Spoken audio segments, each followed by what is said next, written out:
Hello મિત્રો, જય માતાજી, જય દ્વારકાધીશ. કેમ છો બધા? મજામાં ને મજામાં છો? તો અમે આવી ગયા છીએ વાડીએ અને આજે અમારે સુખનો સૂરજ ઉગી ગયો છે એટલે અમારે આજે હેઠ્યો કરવાનો છે. જુઓ ચોખાનો ફાઇનલી મિત્રો અમે હેઠ્યો કરી નાખ્યો છે અને સુખનો સૂરજ પણ અમારે ઉગી ગયો છે. જુઓ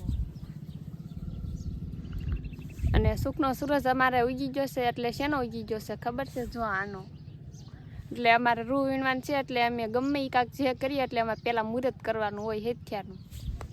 તો આપણે મુહૂર્ત તો કરી નાખ્યું છે, હવે આપણે રૂ વીણવાનું છે એટલે આપણે ઠેલો પકડી લીધો અને આ બધું રૂ વીણવા મળવાનું છે. તો હવે રૂ વીણવાનું મુહૂર્ત પાછું આપણે હાથેથી જ થાય એટલે આપણે મુહૂર્ત કરવાનું હોય રૂ વીણવાનું.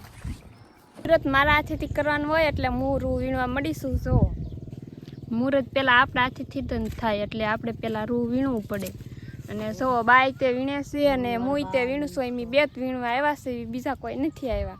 અને અમારે તો રૂ તળી ગયું છે, તેમી જરા કમેન્ટ કરજો તમારે રૂ તળ્યું કે નહીં. પોરો ખાઈ લીધો છે ને એમ પાછા લાગી ગયા છે અમારા કામ ઉપર. જુઓ પાછું કામ ઉપર લાગી જાવ છો, નકર પાછો આ વરસાદ આવી જાય, કાર્ય આવી જાય, ખબર ન રહે એટલે આપણે પાછું આપણા કામ ઉપર લાગી જવું જોઈએ. અને કપાસ હાવ નાનો નાનો છે પછી કઈ દુખવા મળે, હાવ વાંકા વાંકા. એમી રૂને મેક્યું પડતું ને એમી ખાવા બેસી ગયા. જુઓ ખાવામાં ભૂંગળા બટાટા અને રોટલી ખાવાનું છે. આજ તો એમી વાડીએ ખાઈ છે, આજે એમ કાંઈ ઘરે ખાવા નહીં ગયા, એમી વાડીએ ખાવાના સીવ્યા. આજ તો આખો દી વાડીએ જ રહેવાનું છે રૂ વીણવા. હવે એમી જમી લીધું છે ને હવે અમારે રૂ વીણવાનું છે અને એમ આ અડધો ભાગ વીણી નાખ્યો તો. જો એમાં થોડું થોડું લાગતું હતું, અત્યારે લીલું લીલું લાગે છે કાં.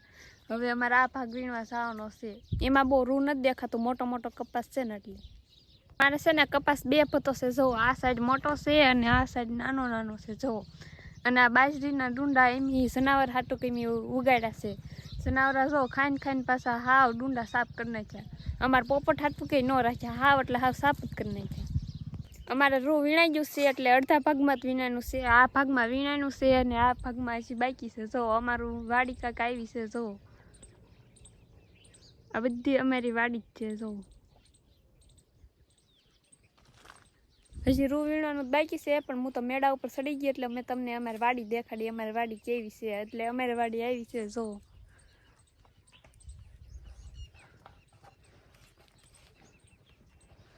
એમની ઓલી વાડીમાં રૂ વીણી નાખ્યું છે અને આ વાડીમાં હજી કાંઈ રૂ તળ્યું નથી. જો આવું બેગ બેગ તળ્યું છે પણ એ કાંઈ વીણવાનું ન હોય. બેગ બેગ ઝાઝું તળે તરે વીણવાનું હોય. હવે એમ આટો મારવા જાય છે આ વાડીમાં. જો અમારે જો ઝીંડવા એટલા બધા આવ્યા છે. અમારે ફાલ આવો છે, તમારે કેવો ફાલ છે જરાક કહેજો. આપણે આટો મારવા જાય છે એ વાડીમાં. જો આ બીજી વાડી છે એમાં કપાસ મોટો મારી ઝોડો છે. જો બા વાહે આવે છે ને અમારે ઠેઠવલી લીંબડીયા જવાનું છે. જો આવું બધું છે. આ જો મોટો મારી ઝોડો. જો એવડો મોટો છે અમારા આ વાડીમાં કપાસ. જંગલ રેખું છે આમાં, એકલા આવી તો દાદી બીક લાગે.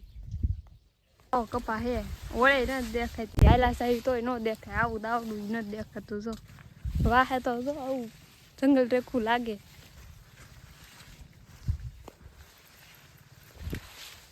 આવું બધું હે.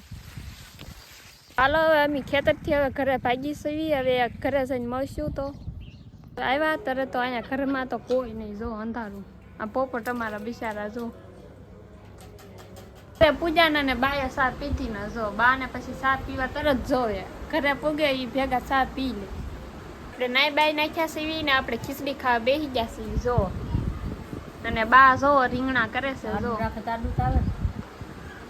હજી તો મસાલો ને એવું જ કરે છે, હજી બનાવવાનું તો બાકી છે. તો તમારે ખાવું હોય તો વહી આવજો આખા રીંગણાનું શાક.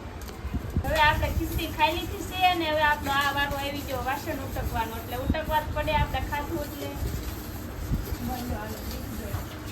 આપણે વાસણ ઉટકીને નૈરા થઈ ગયા છીએ. ને આ વિડીયો કેવો લાગ્યો તો લાઈક શેર કોમેન્ટ કરતા જાજો ને આ વિડીયો જોવાનું ભૂલતા નહીં. તો મળશું નેક્સ્ટ વિડીયોમાં. જય માતાજી, જય દ્વારકાધીશ.